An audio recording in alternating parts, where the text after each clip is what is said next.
Hey guys, Mark here. Just waiting for the wife to finish getting ready so we can head up the road to our friend's house. Um, I'm sitting here waiting and going through a lot of the comments and stuff, and I try and read all of them and things. It's a lot of them to get to, and I appreciate it, all of them, so keep them coming because there's some great ones out there. Um, One of the big questions that have been asked, and I'm wondering myself, is with the Marcus Peters trade. Marcus Peters, a guy who's gotten 5 interceptions each of his first 3 years, 26 years old, a true shutdown corner, but has been seen as a little bit of a problem child. He got ejected from that Jets game last year and came back out in his socks or something or other. And Kansas City tried to trade him and before. So you don't know how bad it must have been to say, okay, we can't play with that guy. But what I'm curious to know is, in the end, what did the Rams have to give up to get him? It's going to be draft picks. We won't know until probably the league year starts and it becomes official the 14th of March. But that kind of sets the market if the Cowboys were to try and make a trade for, I don't know, somebody in Seattle. Hmm. It'll give you an idea of a Pro Bowl shutdown corner. What was the market for him? What is his value? Now, the Rams, they don't have a second-round pick this year because of a trade that they made before. So they don't have a whole lot of picks. And I don't know that they would be giving up a number one. So typically what you end up seeing is when you start seeing these trades, and I know a lot of people say, oh, trade Des Bryant for a couple number ones, or trade DeMarcus Lawrence to Cleveland for 2 number ones. Yeah, that sounds great if you could get it. But you don't get those kinds of trades in the NFL. It doesn't happen. Generally speaking, I'm thinking that it might be a third and a fourth round pick, something like that. It's not usually a lot of picks that you're getting on these trades with great players. So it'll be interesting to see what it is that they got. Because when we start thinking about making a move for, say, an Earl Thomas, what is the market value?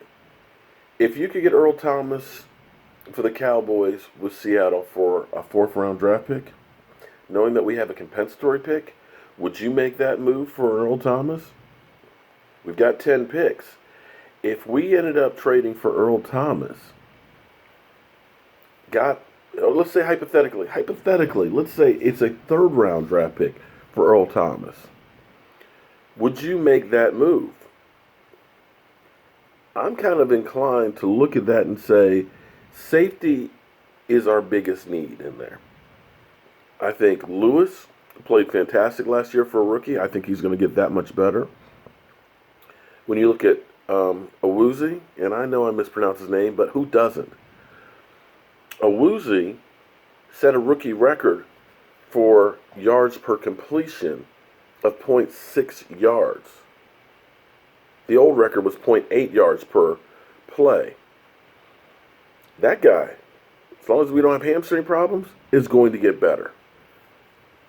Byron Jones now has to compete at cornerback. I think that's going to make him better, as well as, instead of going from safety to corner, focus on one spot. Stop being a jack of all trades. Let's just master this one. Anthony Brown, I'm not ready to give up on either.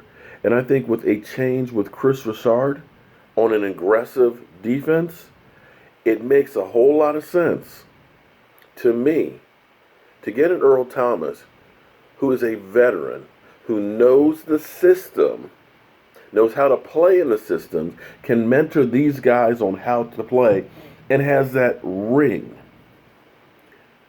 I know a lot of people say, man, he's old and all that. But see, here's the thing. I look at it like this. You've got to look at the whole picture. We got holes between offensive line. We need a guard. We need a swing tackle as well. You look at wide receiver. Bryce Butler's going to be gone. You still don't know what's going to happen with Des Bryant. You look at tight end. You still got question marks with Rico. Linebacker. Anthony Hitchens may be gone to the Colts. Chances of him being re-signed are not really good. Sean Lee can play lights out when he plays, but you know he's going to miss a few games. So you need a linebacker. You need an 800-pound gorilla to anchor that line. So that way your David Irvings, your Taco Charltons, your DeMarcus Lawrences can use that speed outside because they're not getting blown away up the middle. Your cornerbacks, you got a core of young guys that are good. Safety. If you can knock off one of those needs in free agency or a trade, then when you go into the draft, you take the best player available. Because you can look at it and say, okay, we need help on the line, both sides. We got safety addressed. Vita Vea's sitting there, you take him and you help the defensive line. He's gone, then you focus on the offensive line. But now all of a sudden you've gotten safety out of that line, you've got one of the offensive lines out of the way, and you're not even at day 2 of the draft. Then you start addressing linebacker, swing tackle, wide receiver. And to me, that's the way you build the team for next year. We've got to fill all these holes in. We got 10 draft picks.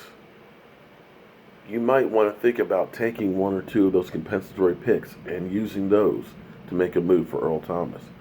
I'm going to be interested to see how much the Rams had to give up for Marcus Peters. And that is going to be the $8 million question, I guess. And we'll see about that. One other question, too, was about Martavius Bryant and making a trade for it. And I'll be talking about that a little bit later, too. That's an interesting one because he's making less than $1 million a year, but he's another one of those guys who has a tendency to pout. So is that what the Cowboys need? We'll talk about that later on. And hopefully my wife will be ready soon so I can hit the road. I'm Mark Holmes. With another full day ahead of me. I hope you guys have a great weekend. And remember, make the most of each and every day because tomorrow's not promised. And be sure to leave your mark. I'll see you soon.